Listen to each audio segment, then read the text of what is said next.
Hi, folks. I've got my consumer head on a little bit tonight, and I'm going to talk about something a little bit different, um, but still sport related. Now, we all, well, not we all, a lot of people have got a Sky TV subscription.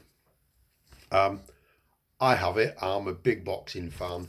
I like to watch the boxing on there. A lot of it is included in your subscription.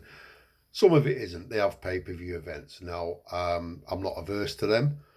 But I just thought I'd do a quick analysis of some of the costs, just to sort of illustrate how I see things. So the typical cost of a boxing pay-per-view evening, where you get the full card from 6 o'clock to the finish at about 11:30, it's usually £20 to £25, and you get some decent fights, including a couple of headliners. Now, if you go out for drinks and there's a couple of you for a couple of hours, you're going to spend £25. If you go out for an Indian or a Chinese meal and there's a couple of you say, you take your partner out for an Indian or Chinese meal, you sit down in a restaurant, you're not going to get much change out of 60 quid. So I don't think at £20 to £25 the pay-per-view cost is prohibitive. I think it's all right. You can stream them free on various sites. That's an option. But for me, that's just a short-term fix, and I'm not happy about it because the quality of the future product is going to suffer as there's not as much money in the sport. So for me, it's a bit like cheating, so you're better off paying for the standard pay-per-view or not having it at all. That's my thoughts. Now, there is some conjecture that with the upcoming fight between Tyson Fury and Anthony Joshua, when it actually happens, if it happens, I understand it may be June, and it's in the Middle East, which means for timing purposes, probably it'll be watchable over here, our late evening time. So there's conjecture that the cost of that might be £40 for a single night. Now, there will be other marquee fights on that card, because I believe Eddie Hearn, he's got a decent product.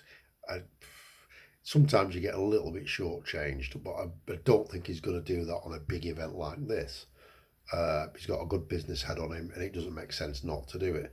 Obviously, the tie-up with Tyson Fury's camp is with BT, and Eddie Hearns is with Sky, so they're going to have to get together. I'm sure they'll line out a deal.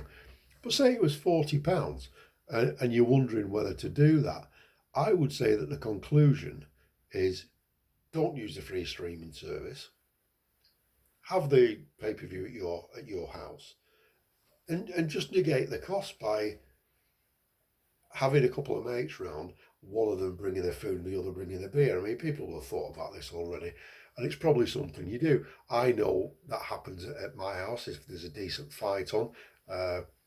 One of my lads or my son-in-law comes round, and we just sort of pull together.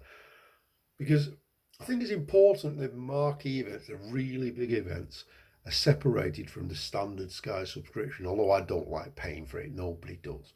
But I think once it stands out and it becomes a big pay-per-view event like this Fury and Joshua fight, I think that's a massive thing. I balk at the idea of Premiership football games being pay-per-view and the cup final being pay-per-view and things like that.